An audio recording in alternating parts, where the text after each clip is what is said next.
പൂനെയിലെ മോഷിയിലുള്ള international exhibition and convention സെന്ററിൽ നടക്കുന്ന ആദ്യത്തെ മഹാരാഷ്ട്ര MSM ഡിഫൻസ് എക്സ്പോയുടെ ഒരുക്കങ്ങൾ നടന്നുവരികയാണ്. 3 ദിവസത്തെ എക്സ്പോ വെള്ളിയാഴ്ച ഉദ്ഘാടനം ചെയ്യും.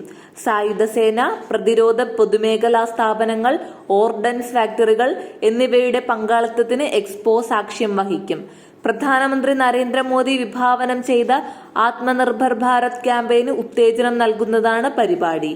ഫെബ്രുവരി 24 മുതൽ 26 വരെ പൂനെയിൽ നടക്കുന്ന ഡിഫൻസ് എക്സ്പോയിൽ ഇന്ത്യൻ എയർഫോഴ്സിന്റെ made in India Samar 2 Akash surface to air ആയുധ സംവിധാനങ്ങൾ പ്രദർശിപ്പിക്കും.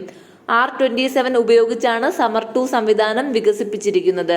Visual range, air to air മിസൈലുകൾ അതിന്റെ മുൻ പതിപ്പായ സമർ 1 എയർ ഡിഫൻസ് മിസൈൽ സിസ്റ്റത്തേക്കാൾ ദൈർഘ്യമേറിയ റേഞ്ചിലുള്ള ലക്ഷ്യങ്ങളെ ഇപ്പോൾ തടസ്സപ്പെടുത്താൻ കഴിയും. Pinaka multi barrel rocket launcher system ഉപയോഗിക്കുന്ന വിവിധതരം റോക്കറ്റുകൾ DRDO എക്സ്പോയിൽ പ്രദർശിപ്പിക്കുന്നു.